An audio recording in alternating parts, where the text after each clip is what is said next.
మన రాష్ట్రం సిస్టమ్ ఎట్లుందంటే ఓ తప్పు చేసిన తప్పుడు నా యాలని నువ్వు తప్పు చేసినవరా గాడిది కొడక అని చెప్పేసి ప్రశ్నిస్తే ఒకవేళ ప్రశ్నిస్తే అతనికి అగెనెస్ట్గా మళ్ళీ ఎఫ్ఐఆర్లో అవ్వడం పరువు దావా నష్టం కింద కేసులు వేయడం ఇట్లాంటివి జరుగుతూ ఉంటాయి. అందులోనూ నిన్న ఒక సెన్సేషనల్గా దుమారం రేపే ముచ్చటైతే రిలీజ్ అయింది. అదేంటంటే మీరు గుర్తుపెట్టుకోవాలి మిత్రులారా, నిన్న తెలంగాణ రాష్ట్రంలో మన గౌరవ తెలంగాణ రాష్ట్ర అభివృద్ధి స్థాపకుడు, తెలంగాణ నలుమూల వైపు నుంచి నడిపించిన నాయకుడు, తెలంగాణ ఆర్థిక వ్యవస్థని భారతదేశంలో వివిధ రాష్ట్రాలతోటి పోల్చుకుంటే ముందంచులో పెరికెప్టా ఇన్కంలో ముందుంచినోడు, అట్లాంటి నాయకుడు పైన యూట్యూబ్ ఛానల్ అన్నీ కలిసి తప్పుడు ప్రచారాలు చేస్తే అతను పరువు దావా నష్టం వేయడం కూడా జరిగింది. ఒకరిద్దరి మీద కాదు, 100కు ప్లస్ ఛానల్స్ పైన పరువు దావా నష్టం వేసిండు బండి సంజయ్ గారు. అయితే ఆయన చేసిన పని ఏంది? వాళ్ళ కొడుకు చేసిన పని మీ అందరికీ తెలుసు. అందులోనూ బండి సంజయ్ పాత్ర ఏందో కూడా తెలుసు. అందులో పోలీసుల వ్యవహారం ఎట్లుందో కూడా తెలుసు. అందులోనూ ఒక ఆడబిడ్డకు అన్యాయం జరిగితే ఎట్లా చేసిర్రో కూడా మనం చూసినాం. అట్లాంటిది బండి సంజయ్ని ఏటుగా కొడుకుతో పాటు బండి సంజయ్ని కూడా జైల్లో పంపాల్సింది పోయి అతన్ని కాపాడే ప్రయత్నాలు చేసిర్రు. అయితే ఇక్కడ మీకు తెలవాల్సింది ఏంది? ఈ విధంగా ఆ ఆడబిడ్డకు స్టాండర్డ్గా నిలబడ్డ కొన్ని YouTube channels, social media warriors వీళ్ళందరిపైన వరుసపెట్టి పరువు దావా నష్టం కేసు ఫైల్ చేసిండు బండి సంజయ్ గారు. ఈయన మాట్లాడుతుంటాడు, నేను కరీంనగర్ పులినన్నా, ఏమంతో భయపడన్నా, నేను పైనుంచి దీవించగానే దిగొచ్చిన నాయకుడినన్నా అనుకుని మాట్లాడుకునే ఇదే బండి సంజయ్ ఈరోజు యూట్యూబ్ ఆఫ్టర్ ఆల్ యూట్యూబ్ ఛానల్తో భయపడ్డావంటే నీలాంటోడు ఉండు కన్నా వేరేటోడిని ఎన్నుకుడు బెటర్ అని చెప్పేసి నిన్న రాజకీయ విశ్లేషకులు మాట్లాడుతుంటే ఇది చాలా వరకు దుమారం రేపే. అందులో ఆయన మాట్లాడే ముచ్చటపరంగా చూడండి ఏమంటాడు? కేటీఆర్పై పరువు నష్టం దావా, పలువురు లీడర్లతో పాటు న్యూస్ యూట్యూబ్ ఛానళ్లపైన దాఖలు చేసిన బండి సంజయ్, కేటీఆర్ సహా పలువురు నాయకులు, న్యూస్ ఛానళ్లు, యూట్యూబ్ ఛానళ్లపై కేంద్ర మంత్రి బండి సంజయ్ పరువు నష్టం దావా దాఖలు చేశారు. తన ప్రతిష్టకు భంగం కలిగించేలా వ్యవహరిస్తున్న వారిపై చర్యలు తీసుకోవాలని హైదరాబాద్ సిటీ సివిల్ కోర్టును ఆశ్రయించారు. అయితే ఇక్కడ అంటే మీకు మైకులు వాడితేనే మీరు హీరోలు, మీరు రేవంత్ రెడ్డి కానీ మీ బీజేపీ వాళ్ళు కానీ బండి సంజయ్ కానీ మైకులు వాడితేనే వీళ్ళు సింహాలు, సభల మీద సింహాలు అవుతారు. వన్స్ ఒకవేళ సభ దిగితే పిల్లుల కన్నా అద్మానమైన ధైర్యం వీళ్ళది, ఎలక కన్నా అద్మానమైన ధైర్యం వీళ్ళది.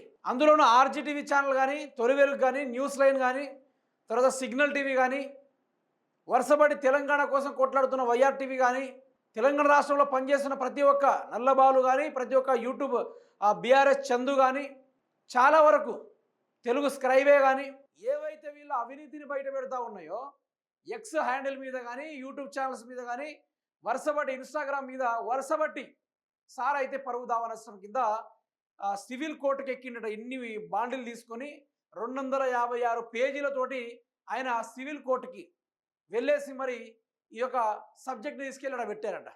అందుకనే సిస్టమ్ ఎట్లయిందంటే తప్పుడు పనులు చేసిన వాళ్ళకే ఈరోజు సిస్టమ్ వర్తిస్తుంది, లా కూడా వాళ్ళకే వర్తిస్తుంది. ఈరోజు చేసింది తప్పు అని వేలైతే చూపెడుతున్న ప్రతి ఒక్కరిపైన ఈ విధమైన పరువు దావా నష్టం కేసులు వేస్తూ ఉన్నారు. నేనేమంటున్నా అంటే నాతోటి సహచర మిత్రులు కూడా ఏమంటున్నారంటే నువ్వు ఎన్ని కేసులైనా పెట్టుకో, నెత్తి మీద నెరిసిన ఎంట్రుకని తీసి ఎట్లా పక్కన పెట్టేస్తాం ఆ విధంగా పెట్టేస్తారు. ఈ ఫీల్డ్లో ఎవడో బెదిరిస్తాడు, ఏదో చేస్తాడు, వాడొచ్చి ఎవడో కొట్టిపోతాడు అనేదాన్ని ఎంచుకొని ఎవడి ఫీల్డ్కి రాలే. చాలా జరిగినాయి ఇట్లాంటి యూట్యూబ్ ఛానల్ మీద, ఎన్నో జరిగినాయి. న్యూస్ లైవ్ శంకర్ని చంపుడు తప్ప అన్ని చేసిర్రు, ఆయనని తొలివిల్ రగ్గారిని అదే విధంగా చేసిర్రు, ఆర్జీ టీవీని కూడా అదే విధంగా చేసిర్రు, వైఆర్ టీవీని కూడా అదే విధంగా, నల్లబాల్ని కూడా అదే విధంగా. ఎన్ని చేసినా కూడా ఆగకుండా మళ్ళీ పోరాటాలు ఎందుకు తెలుసా? ఒకవేళ మా నసీబులో మేము ఇక్కడ చనిపోవాలి అని ఉంటే అది ఎవరి చేతిలో చనిపోతాం, దాన్ని స్వాగతించి మరి గర్వంగా చనిపోతాం. లేదు ఈరోజు నీకు భూమి మీద నూకలు ఉన్నాయంటే ఎదుటోళ్ళకు నూకలు లేకుండా చేస్తాం. ఆ స్ట్రాటజీకి దిగినాం మేము ఎవరైనా కూడా. అంటే ఇక్కడ ఎవరిని డైరెక్ట్గా చంపాలి, నరకాలి అనే కాన్సెప్ట్ కాదు. ఇక్కడ ఎవ్వడికి భయపడే తత్వం లేదు. ప్రజల కోసం పనిచేస్తున్నాం. లంగ పని చేయలే, దొంగ పని చేయలే. పొంగులెట్ లెక్క 600 కోట్లతోటి అడ్డంగా దొరికిపోలే, రేవంత్ రెడ్డి లెక్క 50 లక్షలతోటి అడ్డంగా దొరికిపోలే, గుట్కా అమ్ముకుంటూ బండి సంజయ్ లెక్క అడ్డంగా దొరకలే. ఏది అవినీతి చేసి మేము దొరకలే. కానీ పోలీసు వాళ్ళకంటే మాకు మంచి రిలేషను, పోలీసు వాళ్ళతోటి మాకు మంచి రిలేషను. ఎక్కడున్నా అంటే కథం పద పోలీస్ స్టేషన్కి పోవాలి, జైల్లోకి పెట్టాలి, కేసులు ఫైల్ చేయాలి, వాళ్ళని ఇబ్బంది పెట్టాలి. ఇదే జరుగుతూ ఉంది. ఏం చేయగలవు బండి సంజయ్? ఏం చేయగలవు? నీతోటి ఏమైనా అవుతుందా? నువ్వు రాబోయే రోజుల్లో నీకు వార్డు మెంబర్ కూడా 10 ఉండదు, నీకు డిపాజిట్లు కూడా గల్లంత అవుతాయి. నువ్వు చూడు ఏమవుతావు చూడు. ఒక ఆడబిడ్డ మీద నువ్వు చేసిన అనుచిత వాక్యాలే కాకుండా మళ్ళీ దానిపై నుంచి కేసులు బనాయించే కార్యక్రమాలు. ఎవడు భయపడతాడబ్బా నీతోటి? ఎవడు భయపడతాడు? చిన్న పిల్లోడు కూడా భయపడాడు. ఈరోజు నీ గురించి ఎవరైనా మాట్లాడితే ఆ ఎమ్మెల్యే మీద గూండాలతోటి దాడి. ఈరోజు నీ గురించి ఎవరైనా వార్తలు రాస్తే వాళ్ళ మీద వరుసబట్టి 256 పేజీలతోటి ఈ కథలు నడుపుడు. ఎవడు భయపడతాడు? ఎవడు భయపడేది? ఎవడు భయపడడు. నీతోటి ఏది కాదు. నీకు హైలైట్ ఫీజ్ చెప్తున్నా, అదే కరీంనగర్ సాక్షిగా చెప్తున్నా, ఆర్జీటీవీ కాడికి వస్తుంది. ఆర్జీటీవీ ఏ నియోజకవర్గంలో అడుగు పెడుతుందో అక్కడ కాంగ్రెస్ పని ఖతం, బీజేపీ పని ఖతం. ప్రజల పక్షాన ఎవరైతే ఏ పార్టీలు అయితే అన్యాయాన్ని అక్రమాన్ని వ్యవహరిస్తుందో అక్కడ ఆర్జీటీవీ దిగుతుంది. వన్స్ గ్రౌండ్లో దిగితే ఇంటికి వెళ్ళి కూర్చోవాలి. ఆ స్థాయి దాకా తీసుకుపోతాం. రాబోయే కరీంనగర్లో కూడా ఆర్జీటీవీ జెండా పాతబోతున్నాం. అక్కడ ఆర్జీటీవీ అంటే ఏందో గ్రౌండ్ రిపోర్ట్ చేయబోతున్నాం. నువ్వు ఏ ఆ యొక్క జై శ్రీరామ్ నినాదంతో ప్రజల్ని మభ్యపెట్టి వారిని ఆగం చేస్తూ ఉన్నావో వాటిపైన గట్టిగా ఫోకస్ చేస్తాం. నీ అభివృద్ధి ఏంది? నువ్వు ఇన్ని సంవత్సరాల కేంద్ర మంత్రిగా ఉన్నావు, నువ్వు ఏం చేసినావు, నువ్వు కేంద్రం నుంచి ఏం రూపాయి తీసుకొచ్చినావు అనే దానిపైన డిస్కషన్ పెడదాం. అక్కడ దాకా ముందు నీకు దమ్ముంటే ఇంటర్వ్యూ ఇచ్చే దమ్ముందా? అది కూడా దమ్ము లేదా?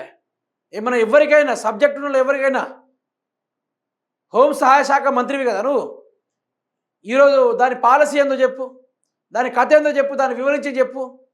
అసలు నీ వల్ల ఆ సహాయక శాఖ మంత్రి పదవికి సంబంధం ఏందో చెప్పు. మొదలు రాదు, ఏది కూడా రాదు. నువ్వు కేసులో పెట్టుకో, ఇంకేమైనా పెట్టుకో. నాకు ఎక్కడ బాధ అనిపిస్తుందంటే చట్టం రాజకీయ నాయకులకు చుట్టమైపోయింది. ఈరోజు చట్టం ఓ రాజకీయ నాయకుడు ఏం చెప్తే అటు సైడే మొగ్గుతూ ఉంది తప్ప ప్రజలకు వర్తిస్తలేదు, ప్రజలకు న్యాయం జరుగుతలేదు. బండి సంజయ్ని కారాగార జీవిత ఖైదు వేయాల్సింది పోయి వాడిని డ్రామాలు చేసుకుంటూ బిర్యానీ తినిపిస్తున్నారు. అదే జైల్లో వేసి బిర్యానీ తినిపిస్తున్నారు.